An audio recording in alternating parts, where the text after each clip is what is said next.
Hello and welcome guys to my YouTube channel. Last time we have discussed about the syllabus of political science of CUAT PhD examination. Here you can see the syllabus of research methodology that has been given by NTA, that what you should expect, uh, what type of questions should you expect, and what is the syllabus. So we will discuss syllabus here one by one. So the first thing is written here: research concepts, philosophical basis, purpose, scope, relevance, but significance, theory buildings and ethics. Means research, what is research, research का concept क्या है, research का base क्या है. Philosophical base means research के पीछे, हर research का कोई भी जो आप रिसर्च करते हो उसका एक फ़िलोसॉफी होता है, उसकी एक थ्योरी होती है, उसका एक एक पर्पस होता है. तो वो जो बेस क्या है, वो पर्पस क्या है, रिसर्च का स्कोप क्या है, रिलेवेंस और थ्योरी बिल्डिंग्स एथिक्स. तो रिसर्च के सब टाइटल्स में इन चीज़ों को आपको पढ़ना है. फिर paradigm, types, approach of research. तो approaches of research, types of research UGC NET के सिलेबस में भी है और आपने पढ़ा भी होगा, जिसमें इन्होंने क्वांटिटेटिव क्वालिटेटिव मेंशन किया है. तो टाइप्स ऑफ रिसर्च में क्वांटिटेटिव रिसर्च क्या है, क्वालिटेटिव रिसर्च क्या है, इनका क्या फीचर्स है. सो इन सब चीज़ों को पढ़ना है. फिर रिसर्च डिज़ाइन में basic, fundamental, action research, interdisciplinary, multidisciplinary, mixed method, descriptive, exploratory and experimental.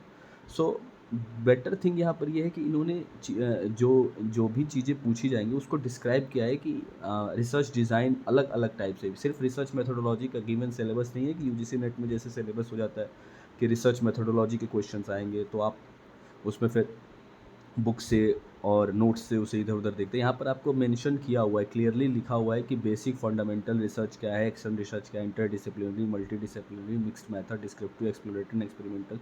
तो ये जो टाइप्स ऑफ रिसर्च हैं, जो रिसर्च के डिज़ाइंस हैं, जो पैराडाइम है, इन सब चीज़ों को पढ़ना है. फिर रिसर्च स्टेप्स में क्या है, identification of problem, formulation of hypothesis, exploring alternate option, selection of workable design to test the hypothesis, data collection, data analysis, conclusion.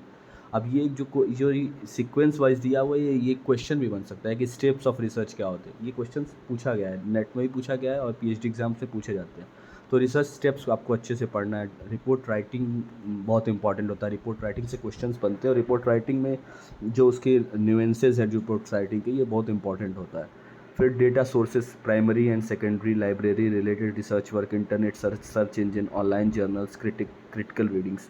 तो ये डेटा सोर्सेज का जो सोर्सेज हैं. फिर data collection tools and techniques, questionnaire, observation, coding, tabulation, biometric tools, statistical packages, field plot techniques, measurement scales, focus group. तो इसमें आप देखेंगे कि कुछ चीज़ें ऐसी हैं जो जैसे टेबुलेशन है, कोडिंग है, बायोमेट्रिक टूल्स है. इन चीज़ों को जो अभी डायनेमिक्स चेंज हो रहा है रिसर्च के सोशल साइंस के रिसर्च में भी जो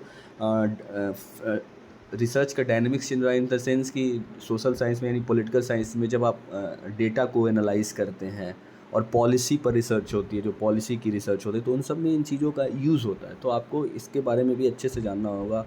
कोडिंग भी थोड़ी बहुत आनी चाहिए, बायोमेट्रिक टूल्स, स्टैटिस्टिकल पैकेज, और जो डेटा कलेक्शन के क्या टूल्स है, क्वेश्चनर कैसे प्रिपेयर होते हैं, क्वेश्चनर में स्केड्यूल इंटरव्यू कैसे होता है, क्वेश्चनर का में क्या क्या चीज़ें ध्यान रखनी चाहिए, ये सारी चीज़ें पढ़नी है. Focus group, measurement scales. फिर data analysis, interpretation, content analysis, correlation analysis, regression, error analysis, precision and accuracy. ये प्रिसीजन एंड एक्यूरेसी पर क्वेश्चन आते हैं. अच्छा टॉपिक है ये. Reliability, validity. तो इन चीज़ों को का बेस स्ट्रॉन्ग होना चाहिए. Current trend of research in India and abroad. ये एक नया चीज़ इन्होंने ऐड किया है कि ट्रेंड क्या है, रिसर्च का ट्रेंड क्या है, इंडिया में किस तरह की रिसर्च सोशल साइंस में हो रहे हैं और अब्रॉड में किस तरह के रिसर्च सोशल साइंस में हो रहे हैं. तो इसको, ये सब चीज़ें जो थोड़ी नई हैं, इनके बेस पे क्वेश्चन कैसे बनेंगे, ये थोड़ा मुश्किल है प्रेडिक्ट करना, क्योंकि ये चीज़ें थोड़ी सी नई हैं. ये अब नेप के इंट्रोडक्शन के बाद और जो CUET का नया एग्ज़ाम हो रहा है, तो उस हिसाब से ये चीज़ें हैं. बट हम इसके बारे में ओवरव्यू ले सकते हैं कि ट्रेंड्स हम रिसर्च का देख सकते हैं. कई सारी साइट्स होती हैं, कई सारे ऑर्गेनाइजेशन है, इंस्टीट्यूशन है जो ये काम करा रहे हैं, तो जिसके बारे में मैं आपको बताऊंगा. फिर रिसर्च रिपोर्ट बहुत इंपॉर्टेंट है. Presentation, reference, citation, paraphrasing, intellectual honesty in quoting.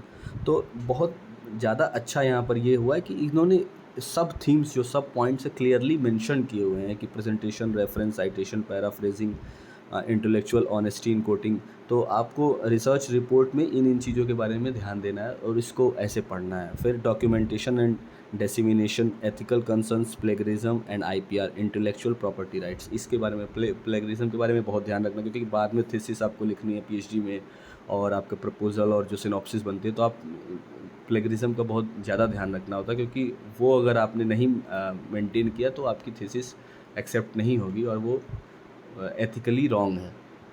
तो ये सिलेबस का सब थीम्स और सिलेबस पूरा मेंशन हुआ है और मैं रिसर्च मेथोडोलॉजी की वीडियोस लाऊंगा इन थीम्स के हिसाब से। सीयूईटी की प्रिपरेशन के लिए मैं वीडियोस अपलोड करूंगा और रिसर्च का पैराडाइम जो सब थीम्स है, जिस जिस तरह का यहाँ पे सिलेबस मेंशन्ड है, इस हिसाब से पढ़ के फिर इनके बेस पे क्वेश्चंस और प्रीवियस ईयर क्वेश्चंस का प्रैक्टिस करते हैं, तो ये एग्ज़ाम में आप अच्छा कर सकते हो। तो I will bring videos according to this syllabus. So this was the video where I tried to explain you the syllabus and show you कि क्या questions आप expect कर सकते हैं, क्या syllabus basic है और क्या आपको पढ़ना है। So in the next video we will meet with classes of research methodology and I'll bring video about one of the topics mentioned here. Thank you.